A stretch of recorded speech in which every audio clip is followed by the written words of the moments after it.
Whistle media நேயர்களுக்கு வணக்கம். இன்னைக்கு நம்ம அரங்கத்துக்கு திரு அருள் செல்வம் சக்திதாசன் அவர்கள் வந்திருக்காங்க. அவர்கிட்ட கடவுள் வழிபாடு, விரத முறைகள், இந்த மாதிரியான ஆன்மீக விஷயங்கள் பத்தி பல தகவல்களை கேட்டு தெரிஞ்சுக்க போறோம்.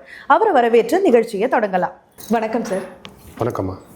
சார், முழு முதற் கடவுள் விநாயகர் கிட்ட இருந்து நான் என்னோட கேள்வியை ஸ்டார்ட் பண்றேன். விநாயகர் வழிபாடு அப்படின்னா நம்ம விநாயகர் சதுர்த்தி அன்னைக்கு கொழுக்கட்டை படைப்போம், அப்புறம் விநாயகரை அவரோட சிலையை கடல்ல கரைப்போம், இந்த மாதிரி விஷயங்கள் தெரியும். இது இல்லாம விநாயகர் சதுர்த்தி அன்னைக்கு எப்படி வழிபடணும், அதனால கிடைக்கக்கூடிய பலன்கள் என்ன, விநாயகர் சதுர்த்தியை பத்தின முழு விவரங்களை. எந்த கடவுளிடம் இல்லாத ஒரு விஷயம் இந்த விநாயகர் பெருமான் இருக்கு. மற்ற எல்லா கடவுளும் பார்த்தீங்கன்னா கையில் ஆயுதங்களை வைத்துக்கொண்டு ஆசீர்வாதம் பண்ணியிருப்பாங்க. ஆனால் விநாயகர் மட்டும்தான் இனிப்பை கையில் வைத்துக்கொண்டு நம்மளை புன்முறுவலுடன் நம்மளை பார்த்து வரவேற்பார். அதனால் விநாயகர் பெருமான் மிக முக்கியமான, மிகவும் பிரதிஷ்டைப்பட்டவர், மிகவும் அவர் அற்புதமான கடவுள் என்று சொல்லலாம். ஏனென்றால் முதன்மை கடவுள் விநாயகன். விநாயகனை எந்த ஒரு விஷயம் நாம் தொடங்க வேண்டும் என்றாலும் விநாயகர் சுழி போட்டு ஆரம்பித்தால் நல்லதே நடக்கும் என்று நம் பெரியவர்கள் சொல்லியிருக்கிறார்கள். அப்படிதான் ஆரம்பித்திருக்கிறார்கள். ஏனென்றால் விநாயகர் பெருமான் ஒரு மிகப்பெரிய அற்புதங்களை தரக்கூடியவர். அவரை எளிதில் நாம் பற்றுக்கொள்ளலாம். மற்ற கடவுளை நீங்கள் விரதம் இருக்க வேண்டும், பல கடினமான அவர் தவம் இருக்க வேண்டும். இவர்கிட்ட அதெல்லாம் தேவையில்லை. மலர்கள் கூட அவர் ரொம்ப சாதாரண மலர்கள் தான் கேட்டிருக்கிறார். அருகம்புல், எருக்க மாலை யாருமே உபயோகப்படுத்த மாட்டோம். அந்த எருக்க மாலையை கூட அந்த விநாயகர் பெருமான் ரொம்ப அற்புதமாக ஏற்றுக்கொள்வார். அப்படிப்பட்ட ஒரு கடவுளை நாம் வழிபட்டோம் என்றால் நம் வாழ்க்கையிலே எல்லா விதமான ஏற்றங்களையும் நாம் பெறலாம். அது வழிபடும் முறையை நான் இப்போது சொல்கின்றேன். ஓகே சார், இப்போ விநாயகர் அவரை வழிபட்டா விநாயகர் சதுர்த்தி அன்னைக்கு வழிபட்ட முறைகளை நீங்க சொன்னீங்க. விநாயகருக்கு பார்த்தீங்கன்னா கணபதி, கணேசன், அப்புறம் ஆனைமுகன், இந்த மாதிரி பல பேர்கள் இருக்கு. பிள்ளையார்னு ஒரு பேர் சொல்றாங்க. அந்த பேருக்கான அர்த்தம் எதுவும் இருக்கா? ஏன்னா ஸ்பெஷலா அது பிள்ளையார் அப்படின்னு கேட்குற மாதிரி இருக்கு. அந்த பேருக்கு ஏதாவது அர்த்தம் இருக்கா சார்? அற்புதமான விஷயம். ஏனென்றால் நிறைய பேர் பிள்ளையார் பிள்ளையார் என்று சொல்லி கொண்டு இருக்கிறோம். அந்த பிள்ளையாருக்குரிய அர்த்தம் என்ன என்றே நாம் தெரியாமலே விநாயகர் பெருமானை வழிபட்டு கொண்டு இருக்கிறோம் அல்லவா? கைலாயத்திலே முதல் முறையாக சிவபெருமான் பார்வதியை பார்க்க தபத்தை முடித்து வந்து கொண்டிருக்கிறார். அப்போது பார்வதி தேவி மஞ்சளிலே ஒரு பிள்ளையாரை செய்து காவலுக்கு வைத்துவிட்டு குளிக்க செல்கிறார். அந்த நேரம் பரமசிவன் வந்து இந்த பிள்ளை யார் என்று கேட்கிறார். அதுதான் காலப்போக்கிலே நாமும் விநாயகரை பிள்ளையார் பிள்ளையார் என்று கேட்டுக்கொண்டிருக்கிறோம். இந்த பிள்ளையாரை நாம் வழிபடுவென்றோம். நல்ல பல விஷயங்களை நமக்கு அவர் அருளக்கூடிய மிகப்பெரிய கடவுள். அவருக்கு இப்படிதான் விநாயகர் என்ற பெயரை, நாம் பிள்ளையார் என்ற பெயர் வந்தது காரணம், முதலிலே பரமசிவன் இந்த பிள்ளை யார் என்று கேட்டதால் இன்று நாம் எல்லோரும் பிள்ளையார் பிள்ளையார் என்று அந்த விக்னராஜனை நாம் அழைத்து கொண்டிருக்கிறோம். அடுத்ததா சார், முருகனுக்கு அறுபடை வீடு இருக்கு. அதே மாதிரி விநாயகருக்கும் 6 வீடு இருக்கிறதா சொல்றாங்களே, அது உண்மையா? அவருக்கும் 6 வீடுகள் இருக்கா? ஆமா, தம்பிக்கு 6 படை வீடு இருக்கும் போது மூத்த கடவுள் விநாயகருக்கும் 6 படை வீடு இருக்கு. அது நிறைய பேருக்கு தெரியல. அது எப்படி வழிபட வேண்டும், இப்படி வழிபட்டால் அந்த விநாயகனுடைய 6 படையுடைய மகிமையும் நமக்குரிய நல்ல நிறைய ஏற்றங்கள், செல்வங்கள் எல்லாம் பெற வேண்டும் அல்லவா? அந்த விநாயகரை 6 படை வீட்டில் எப்படியெல்லாம் வழிபட வேண்டும் என்பதை நான் ஒவ்வொன்றாக சொல்கின்றேன். அதை பின்பற்றி வழிபட்டீர்கள் என்றால் வாழ்க்கையில எத்தனை பெரிய துன்பங்களாக இருந்தாலும் அந்த விநாயகன் உடனே தீர்த்து வைப்பான். அந்த அறுபடை வீடோட வழிபாடு சொல்லுங்க சார். முதல் வீடு விநாயகர் பெருமானுக்கு திருவண்ணாமலையில அல்லல் போ என்று அல்லல் போக்கக்கூடிய விநாயகன். நமக்கு எல்லாமே தெரியல, அல்லல் போக்க வேண்டும் என்பதுதான் நமக்குடைய எல்லோரும் நினைக்கின்றோம். எல்லோருக்கும் இப்போ இந்த கலியுகத்தில் எடுத்துக்கிட்டிங்கன்னா எல்லோரும் ஒரு மன அழுத்தத்திலேயே இருக்கும். மிகப்பெரிய காலை எழுந்தோம்னா இரவு படுக்கிற வரைக்கும் மிகப்பெரிய மன அழுத்தம். அது என்ன விஷயம்னு அவங்க தெரியாது. ஆனால் ஏதோ ஒரு சுமை அவனுக்குள்ளே அழுத்து கொண்டே இருக்குது அல்லவா? அவர்கள்லாம் திருவண்ணாமலை சென்று இந்த அல்லல் போக் என்ற விநாயகரை வழிபட்டோம் என்றால் நம்மளுடைய அன்றாட பிரச்சனைகள், மனக்குழப்பங்கள் இதெல்லாம் தீரும். அது முதல் படை வீடு இந்த திருவண்ணாமலையில் இருக்கின்ற அருணாச்சலேஸ்வரர். அண்ணாமலை உண்ணாமலை உடன் இருக்கக்கூடிய அந்த அல்லல் போக்கு இந்த விநாயகரையும் வழிபடுங்கள். உங்கள் வாழ்க்கையில் எத்தனை அல்லல்களும் விலகிவிடும். இது முதல் படை. இரண்டாவது படை வீடு அது எங்கே இருக்குங்கன்னா விருதாச்சலம், விருதுகேஸ்வரர் ஆலயத்தில் விருதாச்சலத்தில் இந்த விநாயகருக்கு இரண்டாவது படை வீடு இருக்குது. இங்கே என்ன பெருமை நீங்கள் கேட்டிங்கன்னா, எல்லாம் தெய்வங்களும் மலை மேலே ஏறி போய் பார்ப்பீங்களா, இந்த விநாயகன் திருச்செந்தூரில் எப்படி முருகனை கீழே இறங்கி முருகனை வழிபடுறீங்களோ அதே போல் இந்த விநாயகப் பெருமான் 16 படிக்கட்டுகள் இறங்கி கீழே சென்று ஆழத்து விநாயகன் என்ற திருநாமத்துடன் அங்கே எழுந்தருளிருக்கிறார். இவரை வழிபடுவதால் நமக்கு என்னென்ன நன்மைகள் தெரியுமா? உங்களுக்கு பெரியவங்க சொல்லுவாங்க, 16 செல்வங்களின் பெற்று பெருவாழ் வாழ வேண்டும் என்று சொல்வார்கள் இல்லையா? இந்த 16 செல்வங்களும் நீங்கள் பெற வேண்டும் என்றால் இந்த ஆழத்து விநாயகனை கீழே இறங்கி வழிபட்டு மேலே ஏறும்போது 16 செல்வங்களும் பெறுவீர்கள் என்று அர்த்தம். இவரை நீங்கள் வழிபட்டால் உங்களுக்கு 16 செல்வங்களும் கிடைக்கும். இது இரண்டாவது படை வீடு இந்த விருதாச்சலத்தில் இருக்க விநாயகர் பெருமான். மூன்றாவது படை வீடு எல்லாருக்கும் தெரியும். மூன்றாவது படை வீடு எங்கே இருக்குன்னா திருக்கடையூர் அமிர்தகடேஸ்வரர் அபிராமி, அன்னை அபிராமியும் அமிர்தகடேஸ்வரர் இருக்கின்ற ஆலயத்தில் மூன்றாவது படை வீடாக இந்த விநாயகர் பெருமான் எழுந்தருளிருக்கிறார். இவருக்கு கல்வ விநாயகர் என்று ஒரு பெயர் இருக்குது. ஏன்னா இந்த அமுத கலசத்தை களவாடி கொண்டு தன் கையில், நீங்கள் பார்த்தீங்கன்னா நிறைய பேருக்கு விநாயகர் தும்பிக்கையில் ஒரு கலசம் இருக்கும். அது என்ன கலசம்னு தெரியாது, அது அமுத கலசம். இந்த அமுத கலசத்தை அந்த விநாயகர் தன் தும்பிக்கையில் வச்சுருக்காரு. அது இந்த ஆலயத்தில் அமிர்தகடேஸ்வரர் என்ற ஆலயத்தில் விநாயகர் இங்கே வைத்திருக்கிறார். இந்த விநாயகரை வழிபட்டால் இன்னும் நமக்கு பலன் கிடைக்கிறதுக்குமா? நிறைய பேர் நோயுற்று இருக்கிறோம், நீண்ட ஆயுள் வேண்டும், ஆரோக்கியம் வேண்டும் என்றால் இந்த அமிர்தகடேஸ்வரருக்கு சென்று இந்த விநாயகரை வழிபட்டு என்றால் மார்கண்டேயன் எப்படி மார்கண்டேயனாக வாழ்ந்தானோ அதே போல் நாம் இந்த விநாயகரை வழிபட்டோம் என்றால் அந்த அமிர்தகடேஸ்வரர் அருளும் இந்த விநாயகனுடைய அருளும் நமக்கு கிடைத்து நம் வாழ்விலே நோயற்ற வாழ்க்கையை வாழலாம்.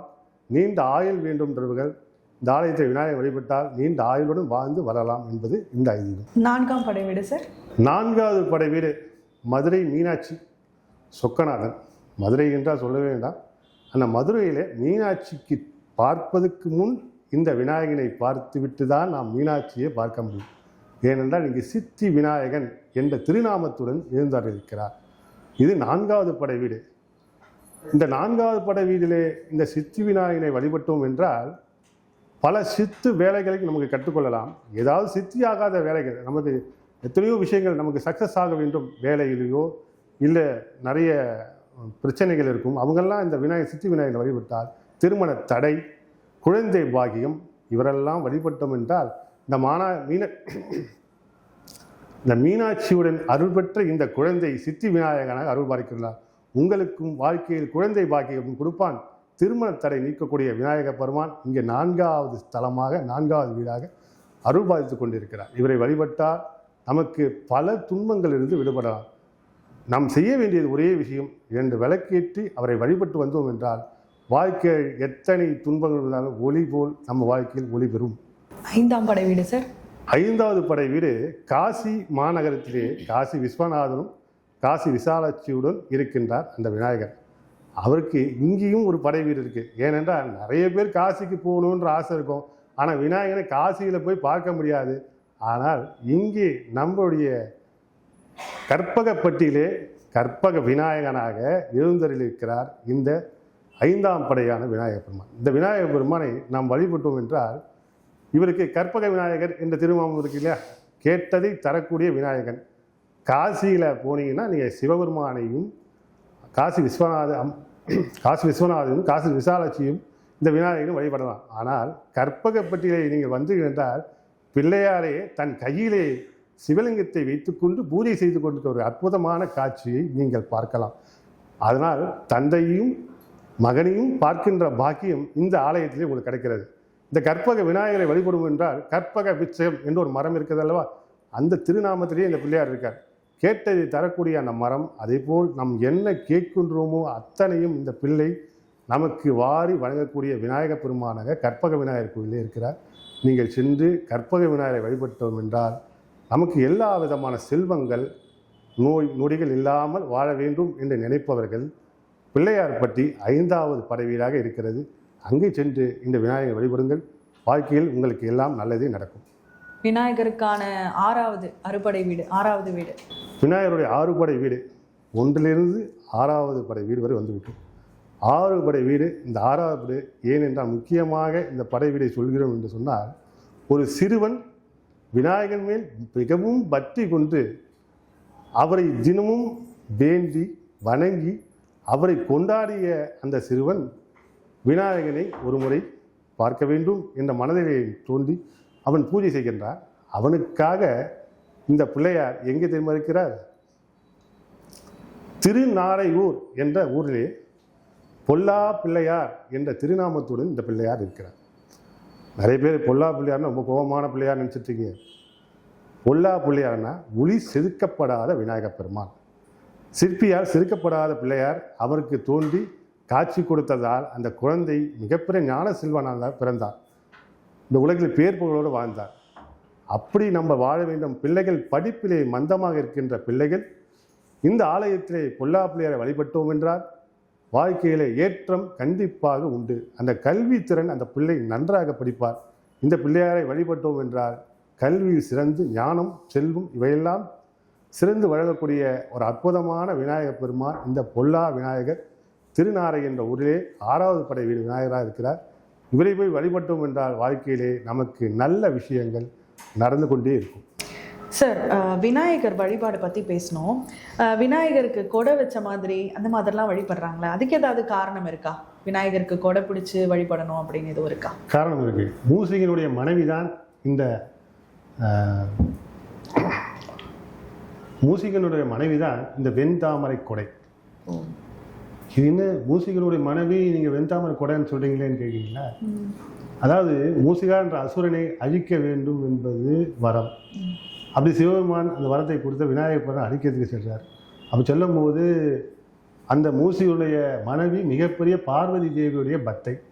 அவள் அங்கே முறையிட்ட உடனே பார்வதி தேவி என்ன செய்தாங்க, தன்னுடைய வலையில கட்டி இந்த அசுரனை தடுத்து நிறுத்துறாங்க. மிகப்பெரிய கோபத்துக்கு விநாயகர் பெருமான் ஆட்கொள்றார். இன்னும் நான் அவனை அசுரனை வதம் செய்கின்ற நேரத்தில் நீங்கள் தடுக்கிறீங்களே தாயை சரியா என்று விநாயகர் கேட்கும்போது பார்வதி சொல்கிறாங்க, அவர் என் பக்தை காப்பாற்ற வேண்டியது என்னுடைய கடமை, நான் செய்கின்றேன், உன் வேலையை நீ செய் என்று விநாயகர் பெருமானை சொன்னார். அம்மா நீயே தடையாக இருக்கும்போது நான் எப்படி செய்ய முடியும்? ஞான கடவுளான விநாயகனுக்கு தெரியாதா என்று அன்புடன் விநாயகரை சொல்லும்போது விநாயகன் ஒரு நிமிடம் அப்படி யோசித்து நிற்கின்றார். இந்த சமயத்தை உபயோகித்து கொண்டு அந்த மூசிகன் எலியாக மாறி ஓட செல்கிறான். விநாயகர் பெருமான் தன் பாதத்தை அந்த எலி மேல் வைக்கிறார். வைத்த உடனே மூசிகன் விநாயகர் மந்திரத்தை சொல்ல, ஓம் கணபதியை நமக, ஓம் கணேசா போற்றி என்ற விநாயகர் நாமங்களை சொல்ல சொல்ல இப்போது அந்த அசுர குணம் போய் விநாயகனுக்கு மூசிகன் வாகனமாக மாறிவிட்டான். இப்போ பார்வதி தேவி இடத்துல அந்த மூசிகனுடைய மனைவி கேட்கின்றார், இப்போ எலியா மாறின என் கணவனுடன் நான் எப்படி வாழ முடியும் என்று கேட்கும்போது அதுக்கு பார்வதி இது விநாயகனே பதில் சொல்வான் என்று விநாயகத்தை விட்டுவிட்டார். விநாயகர் சொல்கிறார், கவலைப்படாதே, எலி வாகனமாக நீ வெண்தாமரை கொடையாக, எலி வாகனமாக நீ வெண்தாமரை கொடையாக 2 பேரும் சேர்ந்து என்னை அழகுபடுத்துவீர்கள். இதனால் இந்த உலகத்தில் திருமணம் ஆகி கணவன் மனைவிக்குள்ள யாரெல்லாம் ஒற்றுமை இல்லாமல் பிரிந்து இருக்கிறார்களோ விநாயகர் சென்று கொடை வைத்து என்னை வழிபட்டால் அவர்கள் இதிலிருந்து விடுபடுவார்கள் என்று விநாயகர் பெருமான் அருளிய ஒரு வார்த்தை. ரொம்ப நன்றி சார். எங்களோட அரங்கத்துக்கு ஆன்மீகம் தொடர்பாக பல சந்தேகங்களுக்கு விளக்கங்கள் கொடுத்தீங்க. ரொம்ப நன்றி சார். இன்னொரு நிகழ்ச்சியில் கண்டிப்பாக சந்திக்கலாம் சார். ரொம்ப நன்றிம்மா. நன்றி சார்.